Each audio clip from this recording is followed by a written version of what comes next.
शहराच्या धावपळीपासून थोडंसं दूर इथं अजूनही वेळ थांबलेला वाटतो. ही आहे आपली माती आणि आपलं गाव. या आवाजात एक वेगळी शांतता आहे आणि एक वेगळीच ओढ आहे. जिथं मशीन नाही पण मनाने केलेलं सगळं काही खास असतं. चला तर मग आज तुम्हाला घेऊन आली आहे आमच्या गावाकडे, साध्या पण मनाला भिडणाऱ्या प्रवासात. हाय हॅलो नमस्कार, मी पूनम आणि मी आज तुम्हाला माझ्या गावाला घेऊन चालली आहे. पाडव्यानंतर तिसऱ्या दिवशी आमच्या गावची यात्रा असते. आमचं गाव म्हणजे सासरकडचं गाव, साताऱ्यामध्ये पाटण या ठिकाणी येरफळे म्हणून गाव, तर त्या गावची सून आहे मी.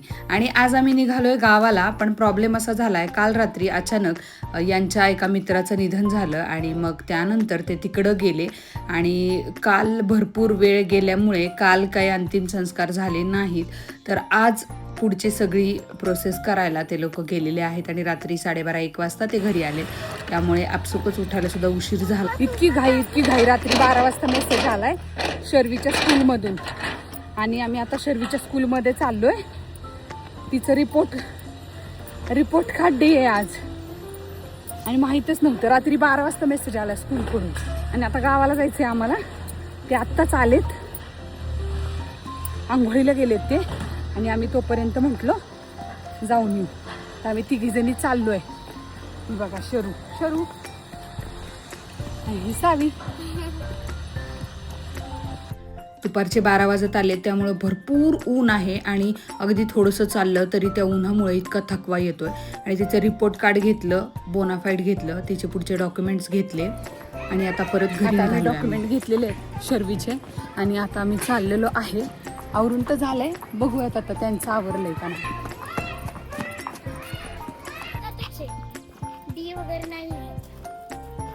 पत्र लागेल हळू. शर्वीला एक मुलगा टकले म्हणला. शर्वीला का सावलीला? तुला? तू कुठल्या अँगलने टकली दिसली त्याला?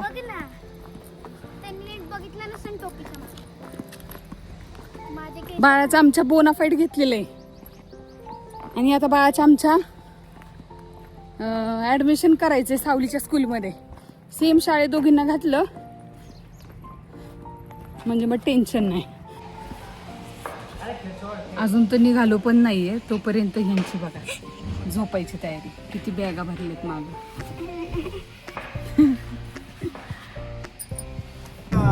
याच्या मागे मला मोठं ड्रिल सापडले नाही तर काय करायचं, बारक्या ड्रिल बारक्या रावळपिना आणि बारके स्क्रू यूज करायच्या.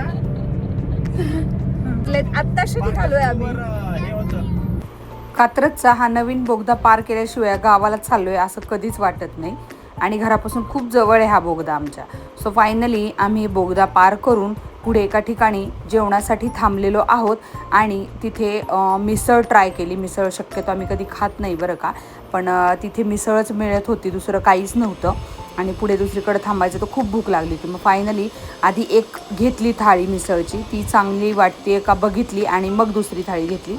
मुलींनी पण व्यवस्थित जेवण केलं आणि मग आता पुढच्या प्रवासासाठी आम्ही जोगेश्वरी मिसळला थांबलेलो आहोत आम्ही आणि आता थोडंसं खाणार आहे आणि मग पुढे जाणार आहे. गाडीत AC असूनही इतकं नुसतं तहान होत होतं आणि उंब्रजमध्ये थांबलो. मुलींनी त्यानंतर थंड घेतलं, मी ही लस्सी घेतली आणि त्यांनीही थंड पाणी घेतलं. त्यामुळे मग थंड पिऊन झालं, आईस्क्रीम खाऊन झालं मुलीची आणि मग आता आम्ही पुढे निघालो. तू काय पितेस? माझा हे चांगलं नसतं, हे चांगलं असतं. तू हेल्दी पितेस का? ओके. आणि ही माझं पण हेल्दीच असतं. मँगो पल्प आहे यार. गप काय गप. तुझ्या याच्यामध्ये केमिकल्स पण मिक्स असतात, डालडा वगैरे खूप काही मिक्स असतात. हो. आणि ते कर्ड नसतं, ते दुधाचं पाणी असतं. आणि ते कर्ड कशाने बनवतं सांगू का? Vegetable oil.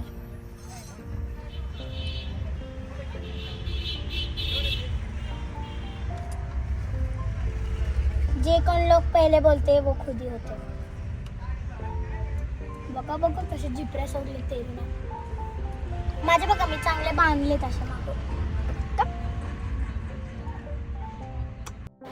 ही अशी हिरवळ बघता बघता अगदी वर इतकं ऊन होतं पण मनातनं असं गारेगार वाटत होतं. खूप छान वाटत होतं. ही फिलिंग तुम्हाला मी शब्दामध्ये नाही सांगू शकत, इतकं छान वाटतं असा निसर्ग पाहिला की.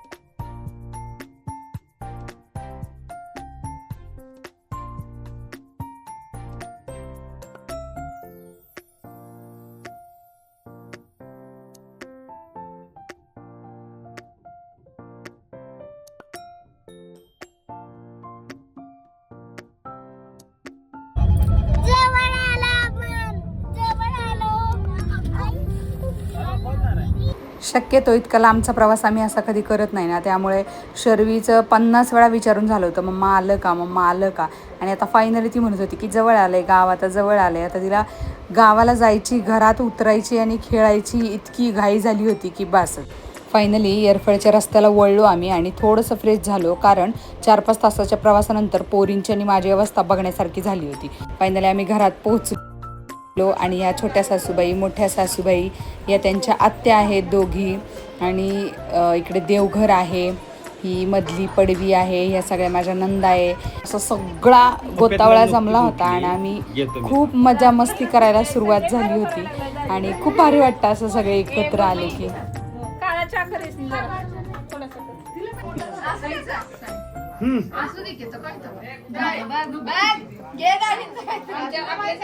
आपल्यासाठी बारकीच आहे काय नाही आपल्यासाठी बारकीच आहे मग काय धरा घाला होता कोण बिन व्हिडिओ करते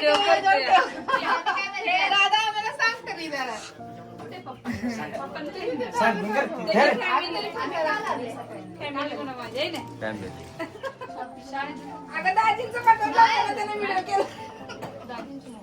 मुद्दाम म्हणून हे ओरिजिनल आवाज मी म्यूट नाही केलेले, त्या त्यांच्या सगळ्या बहिणी आहेत आणि कशी मजा मस्करी चालली बघा. हा जात्याचा आवाज बघा, खूप भारी वाटतं, मला तर खूप भारी वाटतं.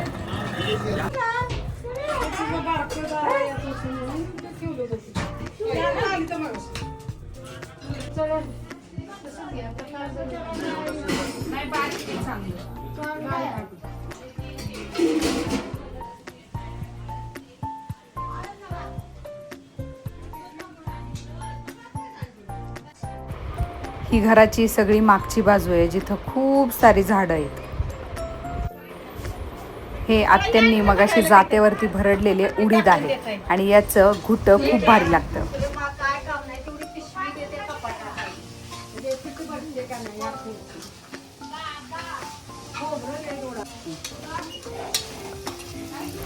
पहिल्या दिवशी, यात्रेच्या पहिल्या दिवशी व्हेज जेवण असतं, त्यामुळे इथे मुगाचं वरण केलं, त्याला फोडणी द्यायची, छान वांगे बटाट्याची भाजी करते मी.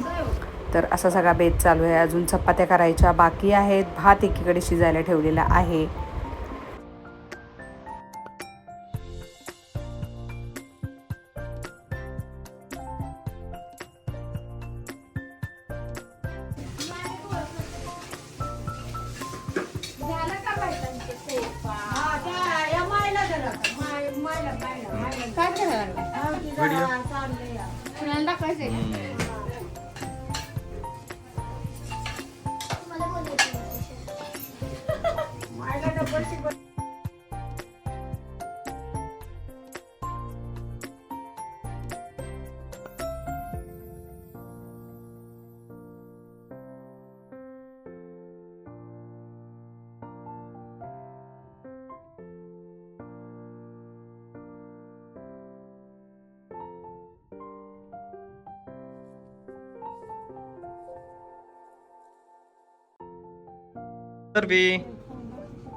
बळा का रे का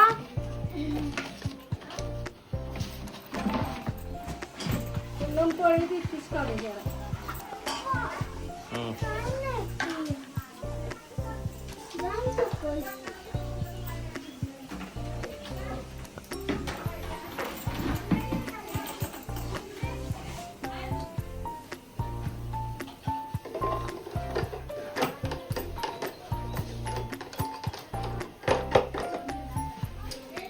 चटणी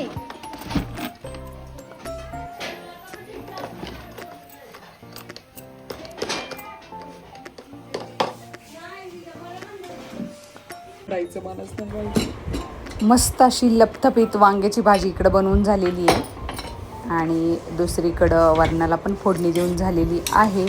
तर व्हेज जेवणाचा बेत अगदी रेडी झालेला आहे आणि आता थोड्या वेळातच आम्ही सगळे जेवायला बसणार आहे. आधी पुरुष मंडळींना सगळ्यांना जेवायला वाढणार आणि मग आम्ही लोक बसणार आहे.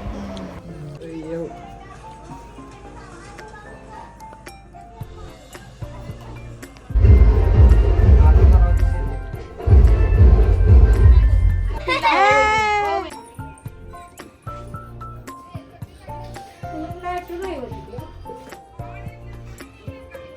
कुठं गेला तिथे ते जाळीवर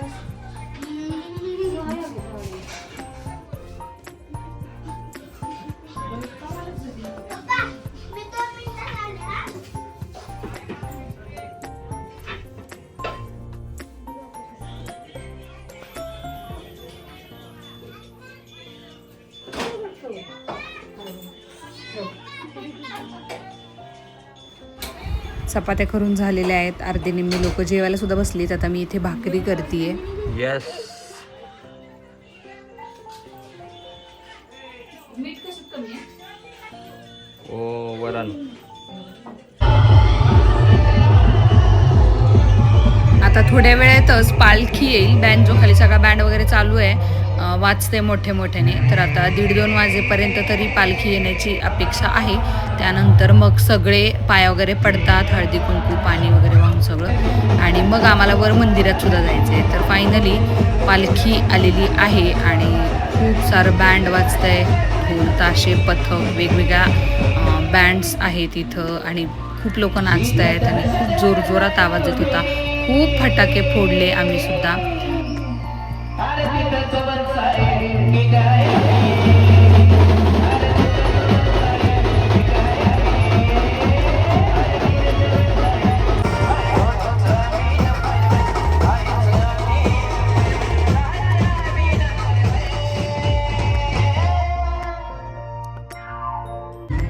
आम्ही सगळ्या बायका खाली होतो मंदिरात जाण्याची तयारी. ही पोरं सगळी वर माळ्यावरती गेली होती आणि यांची मस्ती सुरू होती. झोपायची तयारी चालू आहे यांची.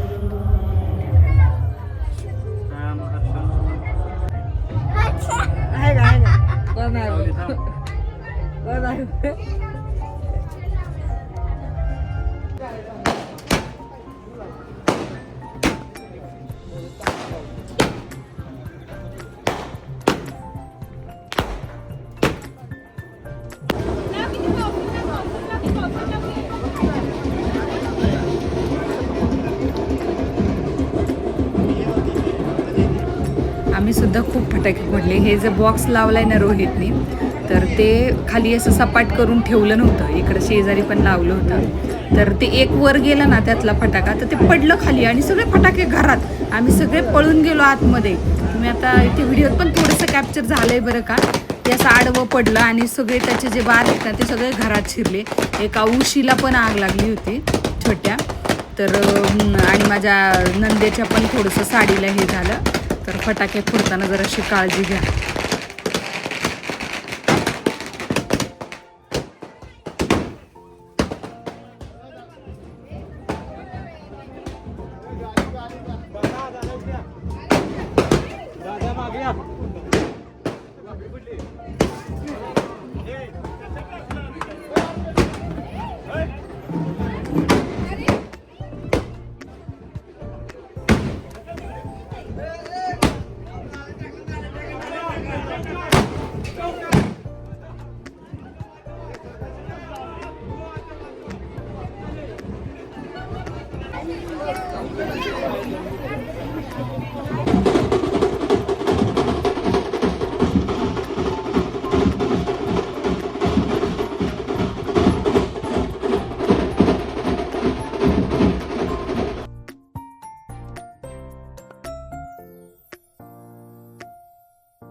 इतका जोरात आवाज येत होता ना बँडचा की मी कानातच बोटं घालून बसले.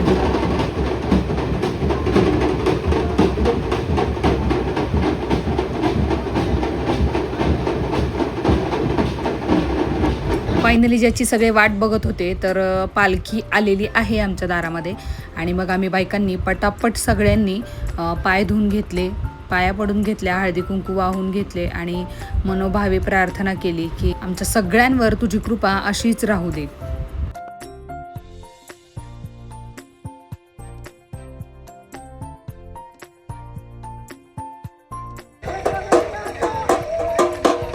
आता पालखी इकडे मंदिराकडे आलेली आहे वर डोंगरावर आणि आम्ही सुद्धा सगळेजण जमलेलो आहोत. अख्खं गाव इकडे लोटतं. इथे बघण्यासारखं खूप असतं आणि आता पालखी येईल थोड्या वेळात आणि मग ती मंदिरात नेली जाईल.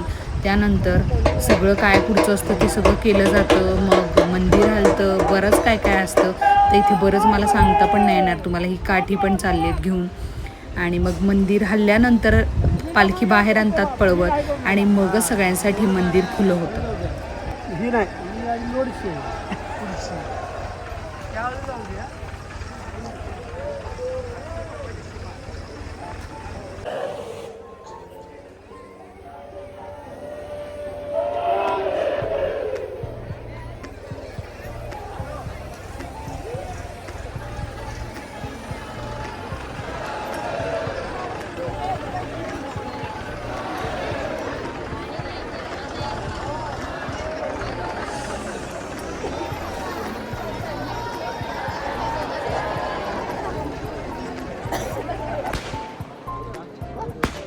नाही परत नाही येणार वर्षभर नऊ गणपतीला येणार.